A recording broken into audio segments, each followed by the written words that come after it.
Hello guys, welcome back to our channel SSK crazy reviews. ఇంకా భయ completely చూస్తున్నట్లయితే రామం రాఘవం ఏదైతే మన ధనరాజ్ గారి లీడర్లో వచ్చినట్టు మూవీ కంప్లీట్ రివ్యూ ఎలా ఉందో ఇప్పుడు చెప్పుకుందాం.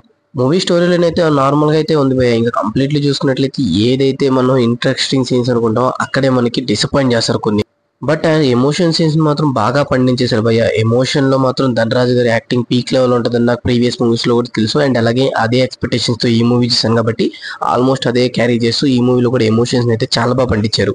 ఇంకా ఫాదర్ క్యారెక్టర్ కి మీనింగ్ఫుల్ గా అయితే వర్డ్స్ అయితే చాలా అయితే ఉన్నాయి. ఇంకా డైరెక్టర్ గారు అయితే తీసే పద్ధతులు అయితే కరెక్ట్ గా తీసుంటే ఇంకొంచెం మూవీ బెస్ట్ అనిపించేది. బట్ మూవీ బడ్జెట్ కూడా చాలా తక్కువ అని చెప్పి ఆన్ స్క్రీన్స్ మీద తెలిసిపోద్ది భయ. ఇంకా కంప్లీట్ గా ఇంకొంచెం బడ్జెట్ పెట్టుకుని గ్రాండ్ గా చేస్తుంటే ఇంకా మేబీ ఇంకొంచెం మంచి సీన్స్ బిల్డ్ చేసుకునే ఛాన్స్ వచ్చేదేమో.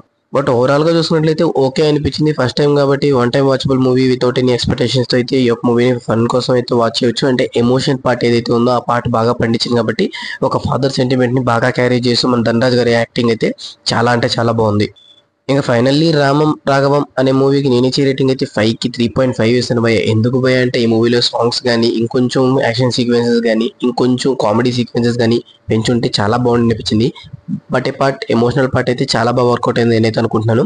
సో మూవీ చూడొచ్చా వద్దా భయ అంటే కంపల్సరీ మూవీ చూడండి. బట్ ఆన్ స్క్రీన్స్ మీరు చూడాలంటే అవసరం అయితే నా దృష్టిలో అయితే లేదు. సో ఆఫ్ స్క్రీన్స్ మీరు కూడా మూవీని ఎంజాయ్ చేయొచ్చు. సో ఫర్దర్ అప్డేట్స్ కోసం మన ఛానల్ సబ్స్క్రైబ్ చేసుకోండి. మోర్ ఇంట్రెస్టింగ్ అప్డేట్స్ కోసం. This video guys and take care again. By.